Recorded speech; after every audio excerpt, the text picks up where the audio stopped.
Unë pash zjarrin e vërtet në pultin e shoferës autobusit dhe në timonin e saj dhe Hirin, dritaret ishin shkrirë. Ajo që kishte mbetur për tyre ishin copa të zeza Hiri. Një prind gjithmonë shqetësohet për fëmijën e tij derisa të kthehet në shtëpi sigurt dhe i shëndosh nga shkolla. Nxënësit në shkollën fillore Glen Arden Woods e dinin se ishin në kujdes të shkëlqyer dhe para se të arrinin në klasë, fal shoferës autobusit Renita Smith. Instinktet e saj natyrore maternale dhe kujdesi i saj vinin në ndihmë çdo ditë, sidomos kur e papritura rrezikonte të gjithë ata në bord. Renita Smith është nënë e 2 fëmijëve dhe jeton në Maryland. Ajo filloi punën si shofere autobusi shkollor në vitin 2014 dhe, ndërsa shumë në profesionin e saj e shihnin drejtimin thjesht si një mënyrë për të fituar para, për Renitën u bë shumë më tepër. Edhe pse jeton me rrogën në rrogë, ajo do punën e saj. Nxënësit e vegjël të shkollës fillore që ajo transportonte të thotë bota për ta. Si nën vet, ajo e nënkupton rëndësinë e lidhjes me fëmijët. Që nga momenti kur fëmijët hipin autobusin e saj e deri në çastin kur zpresin, ajo i konsideron se cilin prej tyre si fëmijët e saj dhe është e gatshme të bëjë çfarëdo që duhet për t'i mbrojtur. Ajo e provoi ndjenjën e saj të dashurisë, kujdesit dhe përgjegjësisë një ditë fatale. Një pasdite në rrugën e zakonshme, përmes Prince George's County në 2016, Renita u vu në provë. Ajo ishte gati të mbaronte udhëtimin megjithse 20 nxënës fillor në autobus, kur një sinjal i papritur tregoi se diçka nuk shkonte. Ndërsa drejtonte drejt daljes së ardhshme, një dritë paralajmëruese në pultin e autobusit u ndes.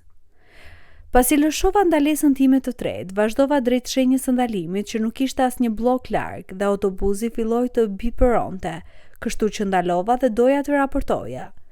Renita nuk vuri re asgjë shqetësuese në atë moment, kështu që besoi se mund të arrinte në ndalesën tjetër dhe të kontrollonte problemin atje, por nuk do ta kishte atë mundësi. Kur shikova në pasqyrën ansore, pash zjarr. Autobusi nuk ishte bërë as edhe një blok të plot kur fëmijët filluan të bërtisnin. Renita u trondit duke parë çfarë po ndodhte në pjesën e pasme të autobusit. Një zjarr i tmerrshëm po fillonte të përhapet.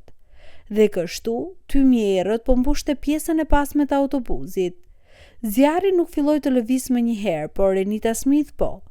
Kështu që hapa derën dhe vazhdova të nxirra çdo të fundit prej tyre. Të gjithë fëmijët po fillonin të panikoseshin. Një vajzë duhet të qetësohej vetë për të ngushëlluar vëllain e saj që shpërtheu në lot.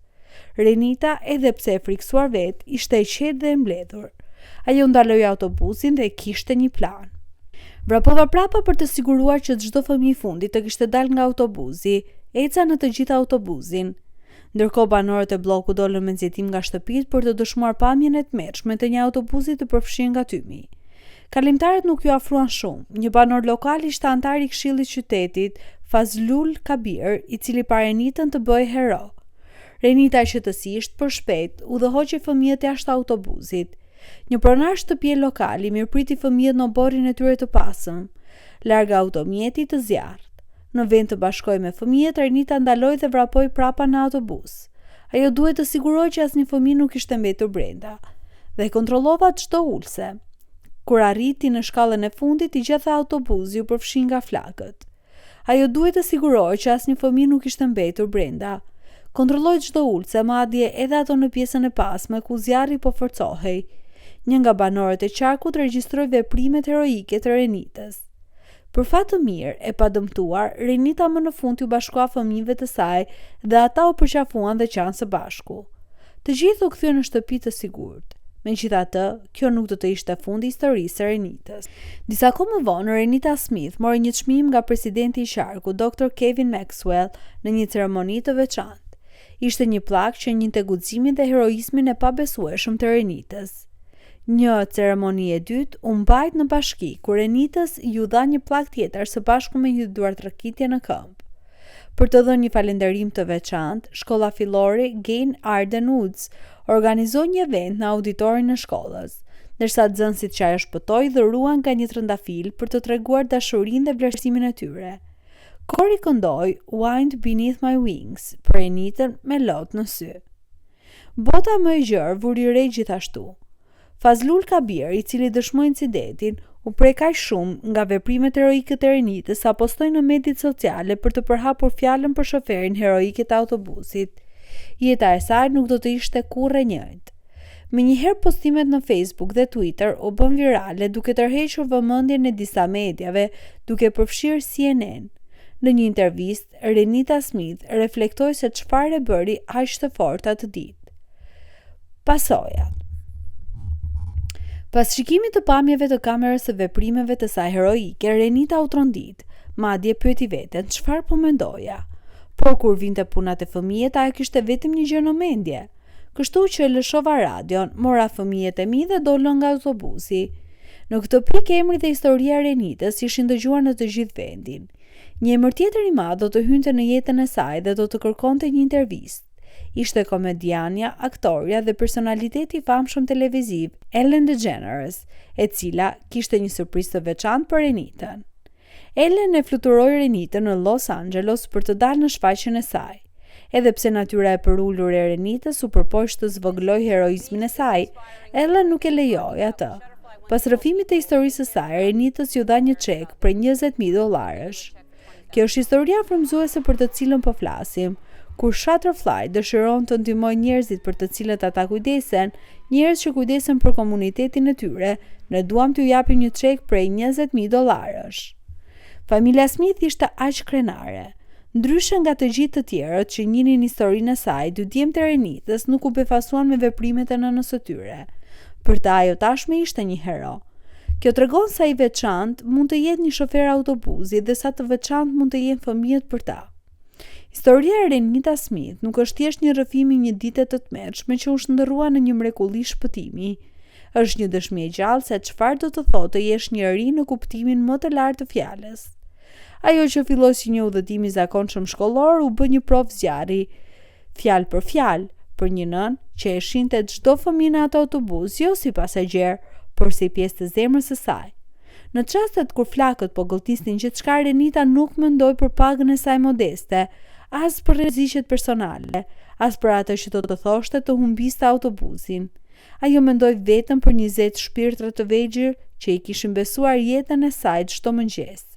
Dhe në atë vendim të vetëm, të kthej prapa, të kontrollonte çdo ulse, të siguroj që askush të mos mbetej, ajo na mësoi se heroizmi nuk lind nga superfuqitë, por nga dashuria që nuk njeh kufi. Sot Renita vazhdon të drejtojë autobusin e saj në rrugët e Prince George's County. Plakatat dhe çmimet janë në raft, por ajo thot se dhurata më e madhe është buzëqeshja e fëmijëve që hipin çdo ditë. Ata e thërrasin nëna Renita dhe ajo përgjigjet me të njëjtën përshëndetje të ngrohtë, sikur asgjë të mos kishte ndodhur. Por ne e dim të vërtetën. Ajo është arsyeja pse 20 familje flen të qeta natën, pse 20 fëmijë u rritën duke besuar se bota është ende mirë, dhe pse ne të gjithë kemi një shembull të gjallë se çfarë mund të bëjë një person i vetëm kur zemra udhëheq para frikës. Të dashur miq, në një botë ku lajmet shpesh na mbushin me trishtim, historia e Renitës na kujton një të vërtetë të thjeshtë, por të fuqishme. Heroizmi nuk është për të zgjedhurit, është për të gatshmit. Çdo kush prej nesh, në çdo profesion, në çdo rol, prind, shofer, mësues, fshinj, ka fuqinë të bëhet dritë për dikë tjetër. Nuk na duhet një zjarr për të qenë hero. Na duhet vetëm një zemër që vendos të kujdeset. Le të nderojmë Renitën, jo duke vendosur në piedestal, por duke imituar hapet e saj. Të shohim fëmijët tanë, të gjithë fëmijët si tanët. Të veprojmë kur të tjerët ngurojnë. Të falenderojmë ata që punojnë në hije, shoferët, kujdestarët, punonësit e thjeshtë që mbajnë botën tonë në lëvizje. Nëse sot ndjeni një nxitje për të qenë më të mirë, për të ndihmuar dikë, për të thënë faleminderit një shoferi autobusi, bëjeni, sepse Renita na tregoi. Një veprim i vogël dashurie mund të shpëtojë një jetë, dhe ndoshta të gjithë botën e dikujt. Me respekt dhe shpresë për të gjithë heronjtë e heshtur si Renita.